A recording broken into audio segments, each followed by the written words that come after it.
The Lord bless you and keep you. Make His face shine upon you and be gracious to you. Pertolongan kita datangnya dari Allah, Tuhan yang Maha Kuasa. Kiranya Allah berkenan mencurahkan berkat-berkat yang dari surga mulia ke atas ibadah kami sejak dari awal sampai pada akhirnya nanti.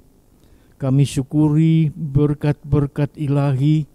Kami mulaikan ibadah kami di dalam nama Allah Bapa, Sang Putra dan Roh Kudus, dalam nama Tuhan Yesus Kristus.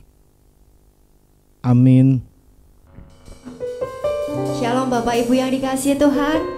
Puji Tuhan, pada saat ini kita bisa bersama-sama untuk beribadah. Mari siapkan hati jiwa kita untuk datang kepada Tuhan.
Tuhan, siap memuji Tuhan?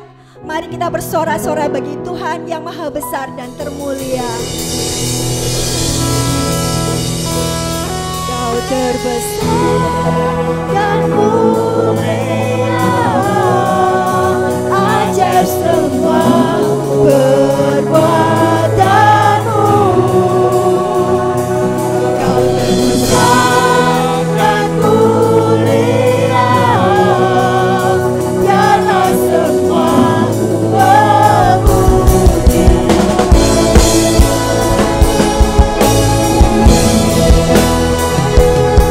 Dan sorak-sorak kita bagi Tuhan kita.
Puji nama Tuhan. Baiklah, kita siapkan hati kita untuk menerima firman Tuhan. Biarlah roh jiwa kita menjadi tanah yang subur. Biarlah firman Tuhan hidup dalam setiap kehidupan kita dan berbuah menjadi kemuliaan nama Tuhan.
Yesus, Kau anugerah terindah dalam hidupku. Kau sungguh berarti di setiap jalanku. Anugerah-Mu selalu mempesonaku. Yesus, Kau terbaik. Yesus, Kau terbaik di dalam hidupku. Bersama-sama kita pujikan pujian ini.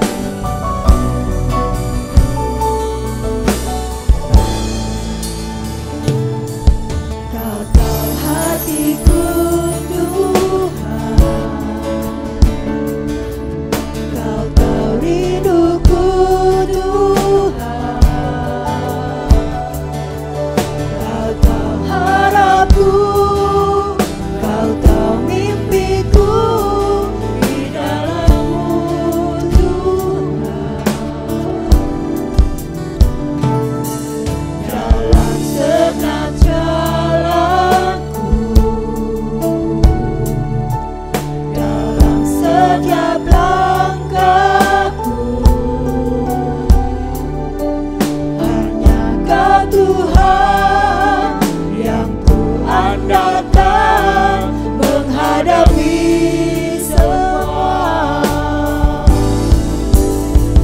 Yesus, Kau anugerah terindah dalam hidupku. Kau sungguh berarti di setiap jalanku. Anugerah-Mu selalu mempesonaku. Yesus, Kau terbaik. Yesus, Kau terbaik di dalam hidupku.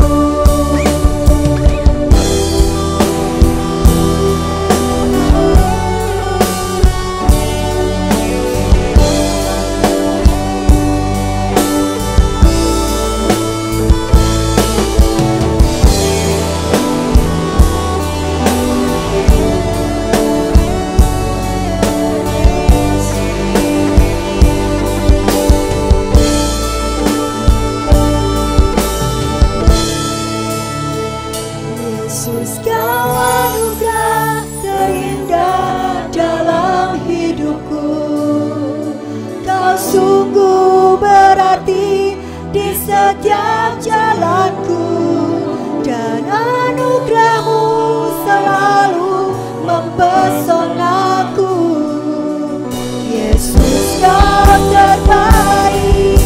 Yesus, Kau terbaik di dalam hidupku. Anugerah terindah dalam hidupku. Kau sungguh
Kekasih Tuhan, dimanapun Anda semua berada, Bapak Ibu yang disayang Tuhan, tiba saatnya sekarang kita akan satukan hati, satukan iman untuk kita berdoa menyambut kebenaran firman Allah. Bapa yang di surga, kami bersyukur bahwa kami dituntun, dibimbing sampai saat ini. Sebentar kiranya Roh Kudus berkenan mengurapi, kami akan bersama-sama membentangkan, menyampaikan, mendengarkan kebenaran firman Allah. Kiranya Roh Kudus berkenan mengurapi, sehingga dengan hikmat yang dari Tuhan kami mengerti, karuniakan iman untuk kami meyakini, dan kami ditolong, dimampukan untuk kami menjadi pelaku dari firman Allah. Terpuji nama Tuhan. Kami sambut firman Allah dalam nama Tuhan Yesus Kristus. Amin. Kekasih Tuhan, kembali dengan mengucap syukur kepada Allah, kita berjumpa dalam ibadah live streaming online ini. Dan kali ini firman Allah judulnya adalah Anugerah Allah yang terbesar. Untuk kita bisa mengerti tentang anugerah Allah yang terbesar, kami mengajak di awal untuk kita mulai melihat kepada pribadi Yesus Kristus. Melalui pribadi Yesus inilah kita akan dengan lebih mantap mengerti apa yang dimaksud anugerah Allah yang terbesar. Dengan mempelajari pribadi, pola pikir, isi hati, kita menelisik dari kitab Injil. Dalam Matius 14 ayat 14 dikatakan, ketika Yesus mendarat, ia melihat orang banyak yang besar jumlahnya, maka tergelaklah hatinya oleh belas kasihan kepada mereka, dan ia menyembuhkan mereka yang sakit. Dari ayat ini kita bisa mengerti, ketika Yesus melihat orang-orang sakit, hatinya dipenuhi oleh rasa belas kasihan, lalu Yesus menumpangkan tangan dan menyembuhkan mereka satu demi satu. Kemudian dalam Matius 15 ayat 32 dikatakan demikian firman Allah, hatiku tergerak oleh belas kasihan kepada orang banyak itu. Sudah 3 hari mereka mengikuti aku, dan mereka tidak mempunyai makanan. Aku tidak mau menyuruh mereka pulang dengan lapar, nanti mereka pingsan di jalan. Pada kisah ini kembali kita melihat bahwa Yesus hatinya dipenuhi dengan rasa belas kasihan kepada mereka yang lapar. Jadi dalam kisah ini kita bisa mengambil kesimpulan, memang Yesus Kristus mengutamakan hal-hal yang rohani. Memang Yesus Kristus lebih mengutamakan yang surgawi, yang kekal abadi. Tetapi dalam kisah ini kita mendapatkan contoh yang sangat jelas. Yesus bukan hanya memikirkan hal-hal rohani, Yesus bukan hanya memikirkan yang surgawi, tetapi Yesus memikirkan kebutuhan jasmani. Hatinya penuh dengan belas kasihan melihat orang-orang yang lapar.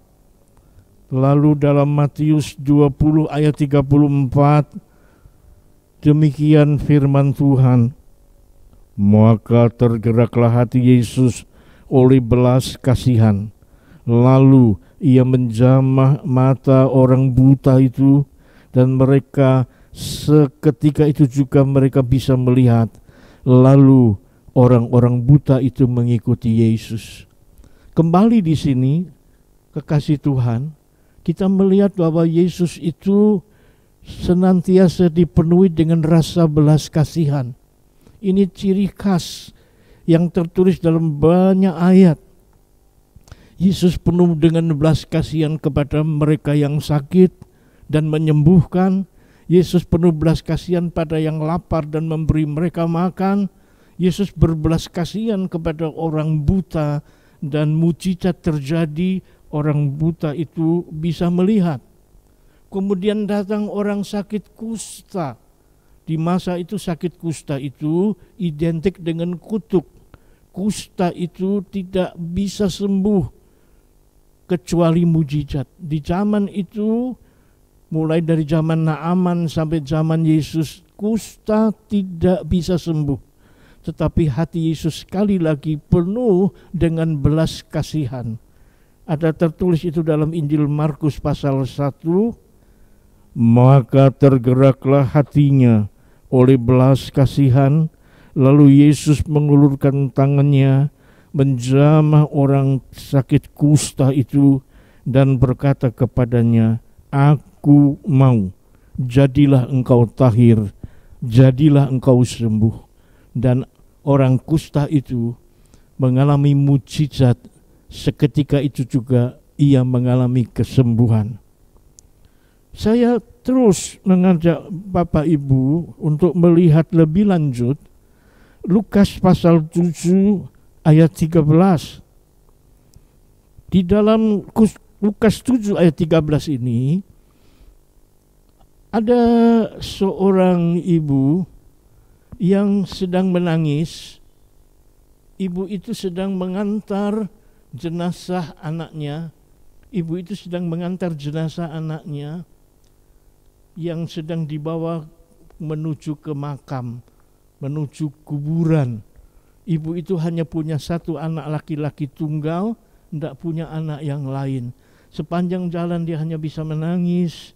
Dia tidak bisa membayangkan bagaimana sebagai janda yang sudah makin tua, anak tunggal satu-satunya harapan, anak itu ternyata mati. Melihat janda ini menangis, hati Yesus dipenuhi dengan rasa belas kasihan. Anda pernah melihat orang menghentikan perjalanan rombongan menuju kubur? Pernah Anda melihat rombongan keluarga, sahabat menuju ke makam dan dihentikan? Itu dilakukan oleh Yesus. Lalu Yesus mengadakan mujizat karena belas kasihan kepada janda itu. Ada tertulis demikian dalam Injil Lukas pasal 7. Dan ketika Tuhan Yesus melihat janda itu, tergeraklah hatinya oleh belas kasihan. Lalu Yesus berkata kepada ibu janda itu, "Jangan menangis." Dan semua terperangah ketika Yesus berkata kepada anak muda yang mati ini, "Bangkitlah." Dan anak muda itu hidup kembali. Jadi dalam serangkaian satu kisah kepada kisah yang lain, saya sudah menyampaikan bahwa selalu hati Yesus dipenuhi oleh rasa belas kasihan. Boleh saya tambah satu lagi, kekasih Tuhan. Matius 9 ayat 36. Demikian tertulis firman Tuhan. Melihat orang banyak itu, tergeraklah hati Yesus oleh belas kasihan kepada mereka, karena mereka lelah dan terlantar seperti domba yang tidak bergembala.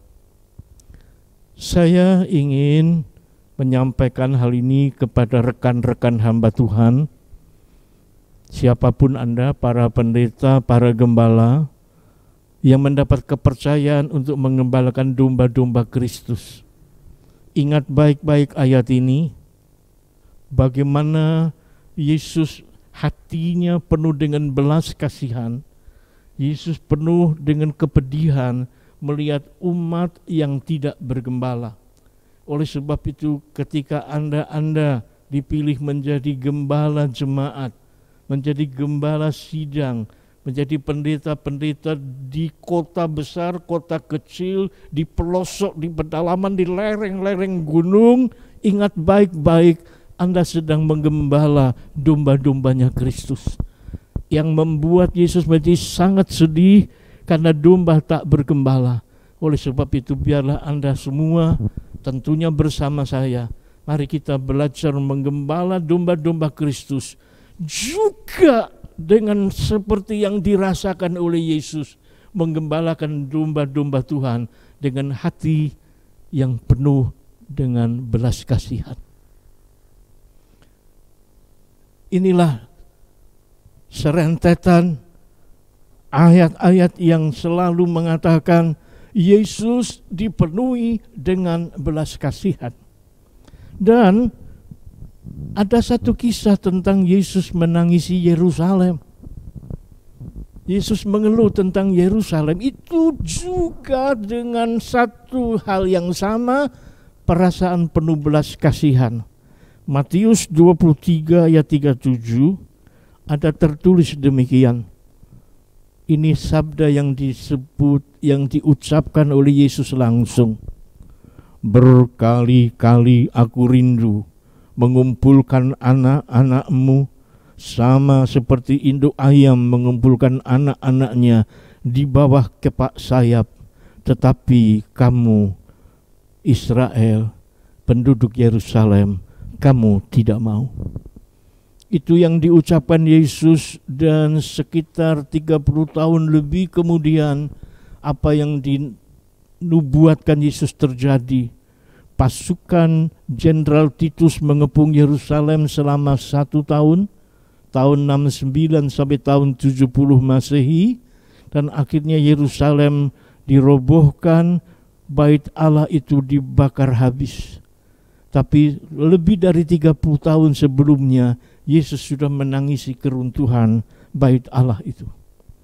Kekasih Tuhan, tentu tidak berlebih-lebihan kalau saya mengatakan Yesus hatinya dipenuhi oleh belas kasihan.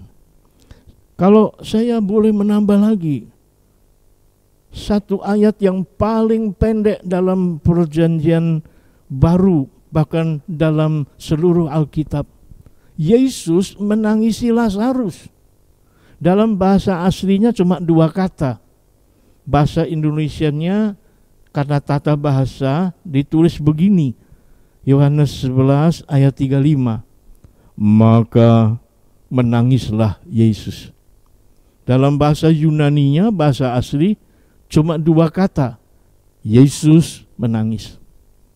Dan di sini saya mengajak Bapak Ibu kekasih Tuhan, rekan-rekan hamba Tuhan, Yesus bukan hanya sekedar menangisi Lazarus. Yesus melihat kepedihan hati dari Marta dan Maria yang kehilangan kakak mereka. Lalu Yesus berkata, di mana ia dimakamkan? Bawa aku ke sana. Dan kemudian setelah batu itu digeser, Yesus berkata, Lazarus, keluar.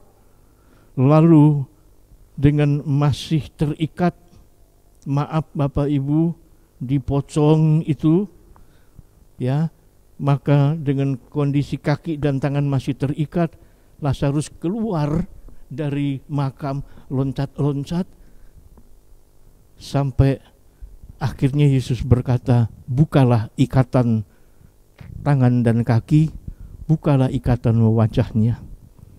Dan dengan demikian saya sudah menyampaikan tentang belajar mengerti isi hati Yesus. Tetapi ilas balik sesuatu yang ingin saya sampaikan, jangan Anda terkejut, jangan Anda salah tafsir. Apa itu? Anugerah Allah yang terbesar itu bukan orang buta melihat. Anugerah Allah yang terbesar bukan orang lumpuh bisa berjalan. Anugerah Allah yang terbesar bukan orang lapar diberi makan.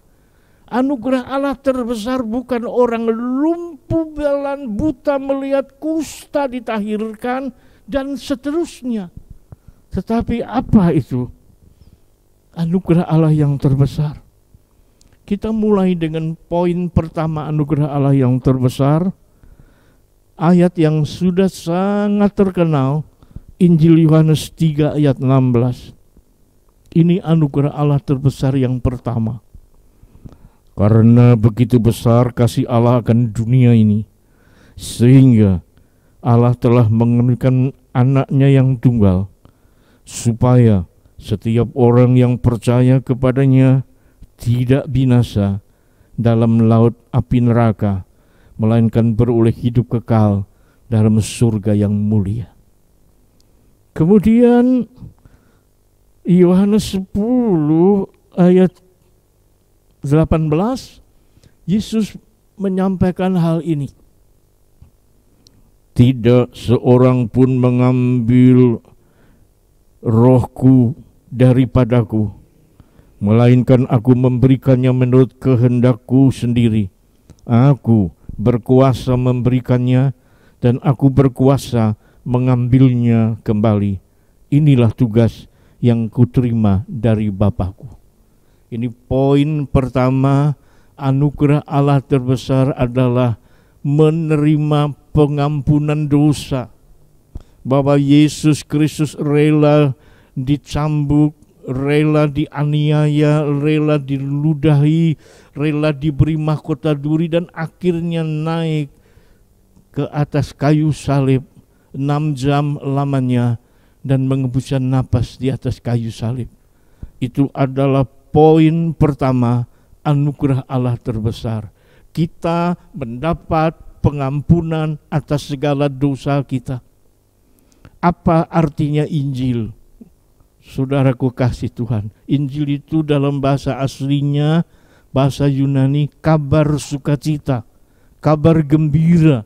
Manusia tidak perlu lagi pergi ke neraka oleh karena dosa sudah dibayar lunas oleh Yesus Kristus.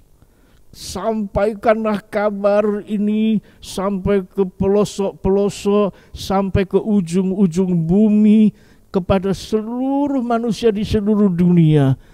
Tidak perlu manusia ke neraka karena dosa sudah dibayar lunas, diampuni oleh Yesus Kristus di kayu salib. Itu adalah anugerah Allah terbesar yang pertama. Lalu anugerah Allah yang terbesar kedua, Lukas 10 ayat 20. Itu berkisah tentang bagaimana murid-murid Yesus bersukacita karena mereka menengking roh-roh jahat. Itu roh-roh jahat itu anak buah iblis lari pontang-panting. Mereka senang, mereka bangga karena dengan kuasa Yesus roh-roh jahat itu takut. Tapi apa jawab Yesus?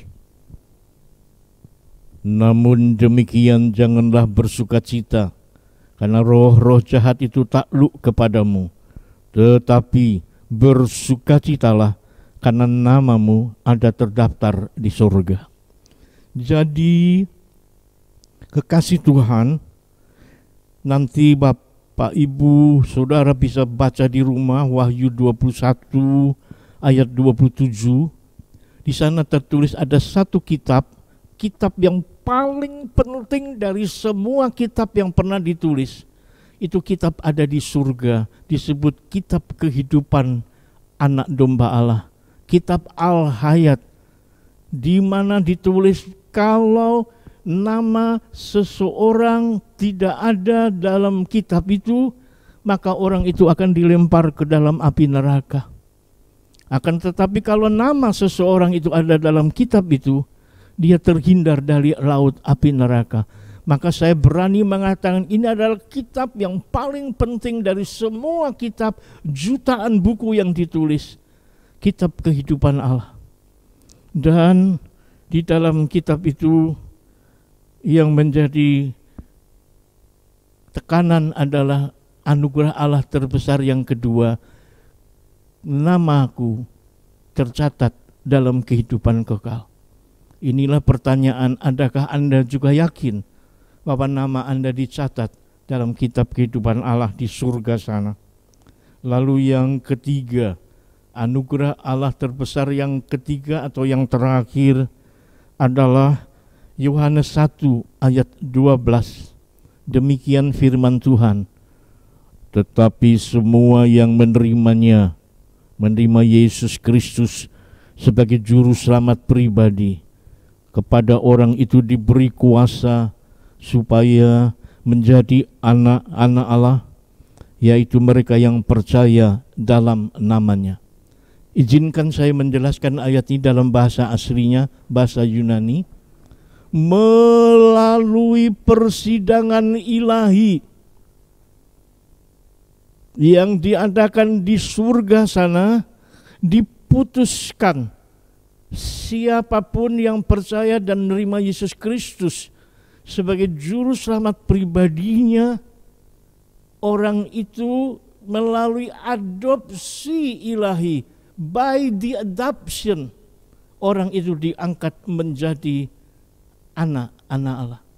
Sinten kemawon, siapapun juga, dia suku bangsa apapun, dia pakai bahasa apapun, kalau dia secara pribadi percaya dan menerima Yesus sebagai juru selamat, dia diangkat secara sah, secara resmi menurut sidang ilahi, diadopsi secara resmi, diangkat jadi anak-anak Allah.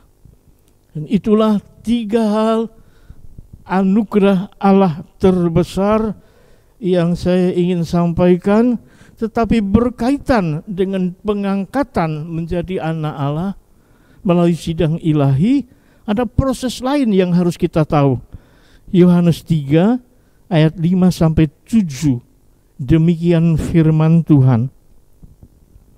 Aku berkata kepadamu, kata Tuhan Yesus, sesungguhnya jika seseorang tidak dilahirkan dari air dan roh, ia tidak dapat masuk ke dalam kerajaan Allah. Apa yang dilahirkan dari daging ialah daging, dan apa yang dilahirkan dari roh adalah roh. Janganlah engkau heran, karena aku berkata kepadamu, kamu harus dilahirkan kembali.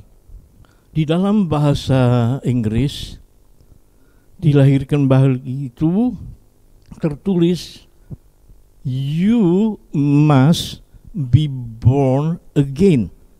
You must itu artinya engkau harus.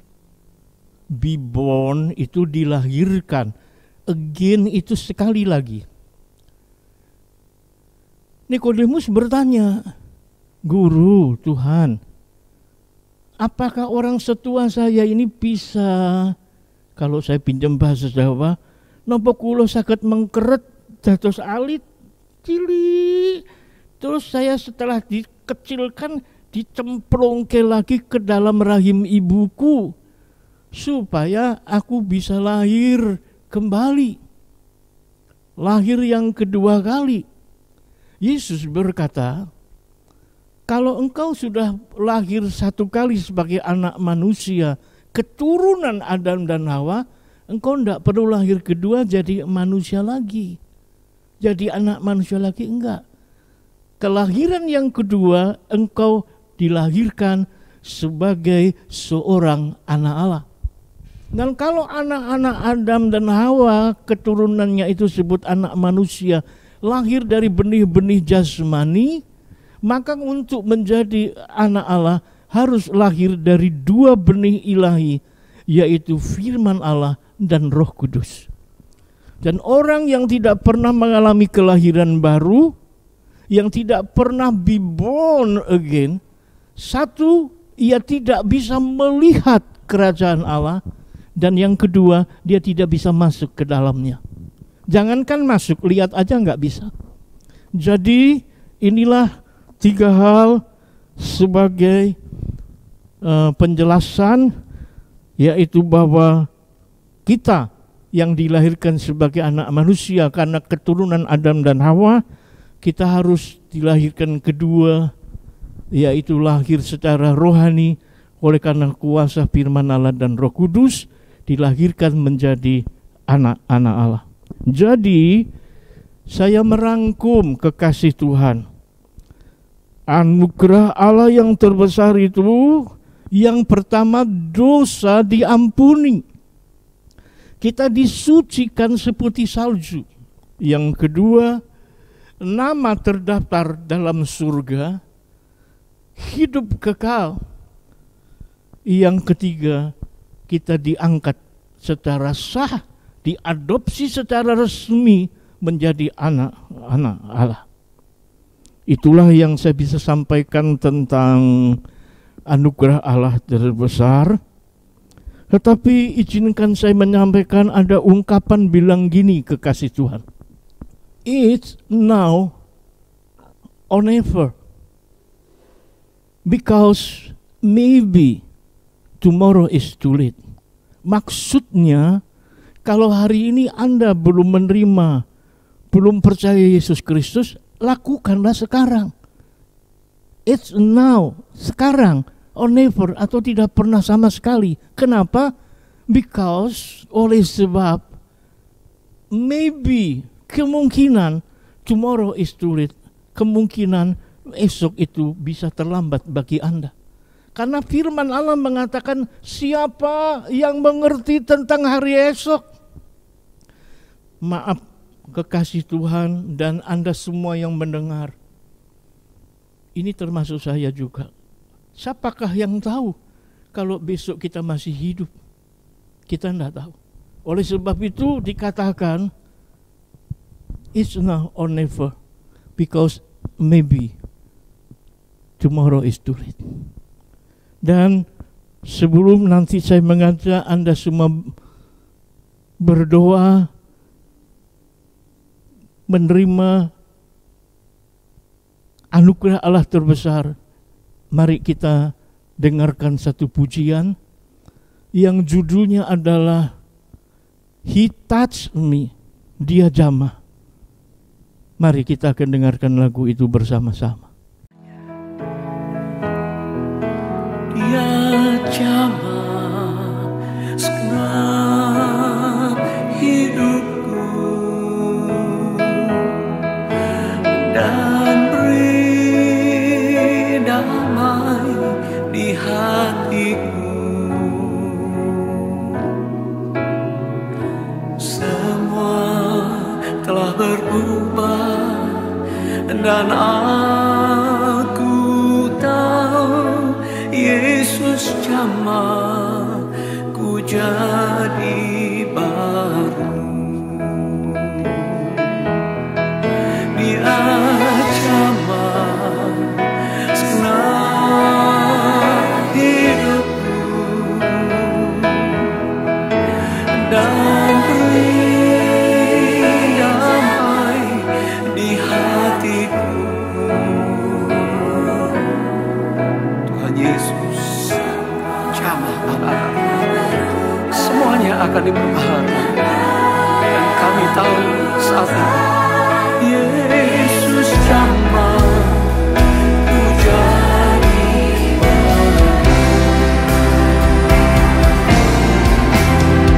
He touched me, oh He touched me, and all the joy that floods my soul. Something happened, and now I know Jesus touched me and made me whole. Kekasih Tuhan, saat ini bukalah hati saudara, terimalah uluran tangannya.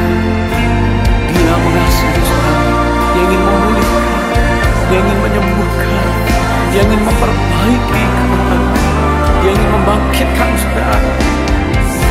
Something happened, and now I know Jesus touched me and made me whole.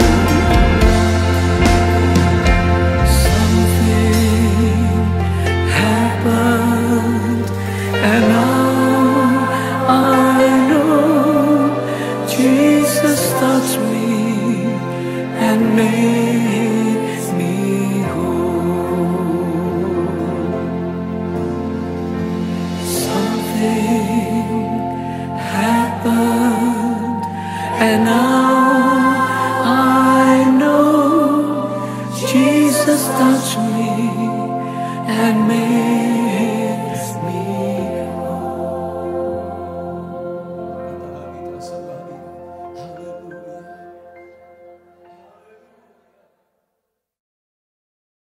Kekasih Tuhan, setelah kita dengarkan pujian itu, mari kita rindukan jamahan Tuhan.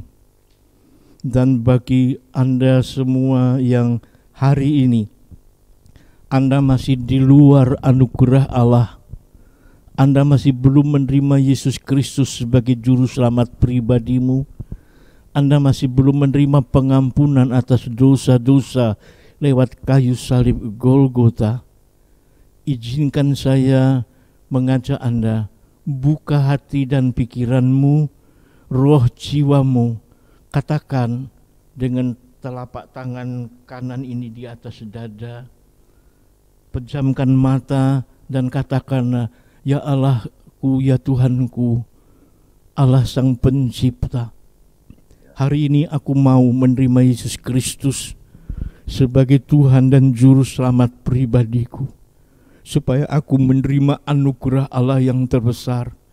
Dosa-dosaku diampuni, namaku terdaftar dalam surga, dan aku diangkat menjadi anak-anak-Mu. Langit dan bumi akan lenyap, tetapi firman Allah itu kekal selama-lamanya. Bagaimana Anda sudah siap? Buka hatimu, saudara, buka hatimu. Jangan ditunda, sebab sekali lagi mungkin esok itu adalah sudah terlambat bagi kita yang tidak mengerti hari esok. Baik, mari kita tundukkan kepala.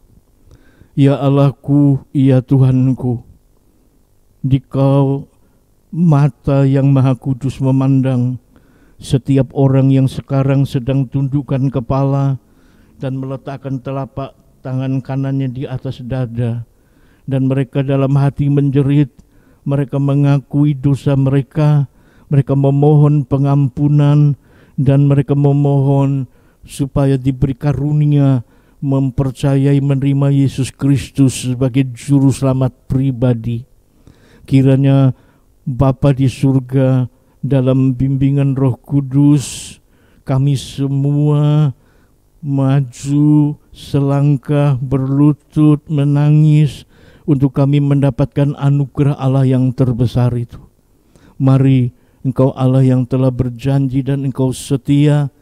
Dikau melihat setiap mereka yang sekarang tunduk kepala telah letakkan tangan di dada.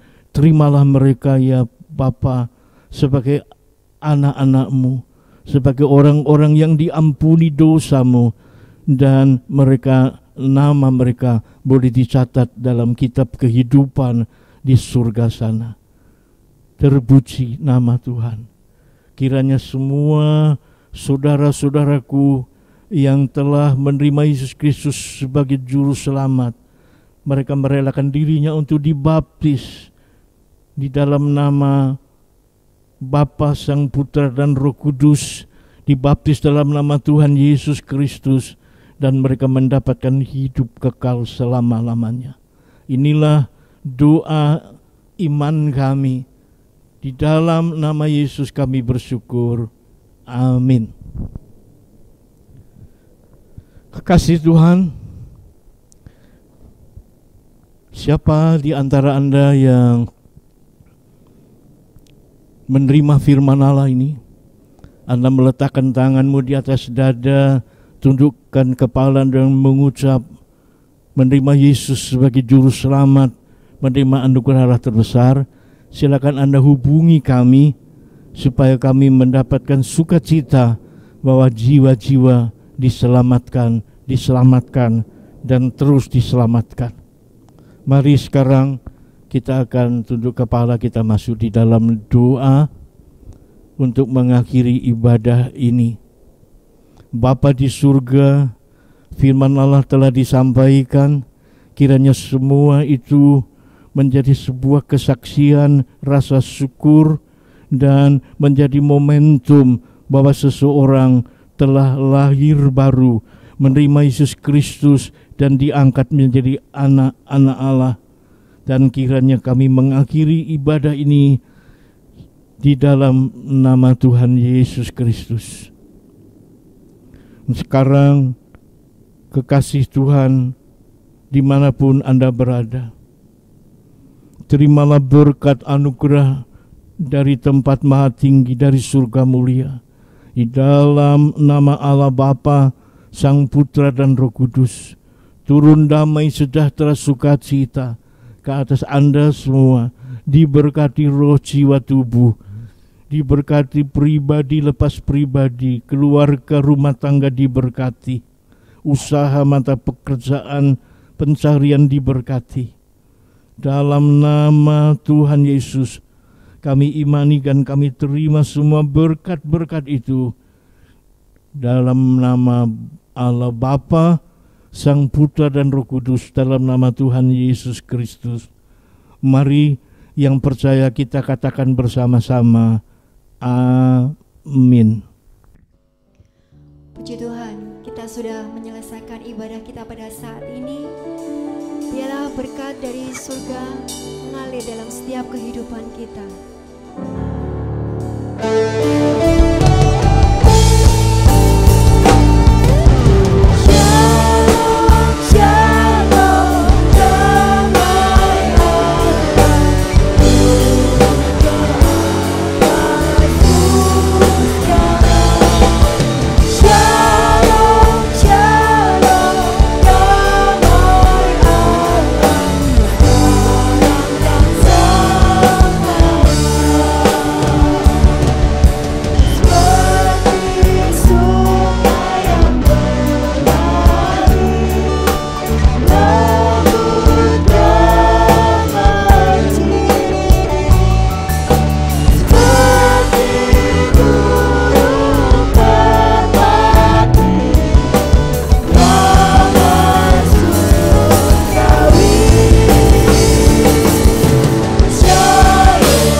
Puji Tuhan, Tuhan Yesus memberkati.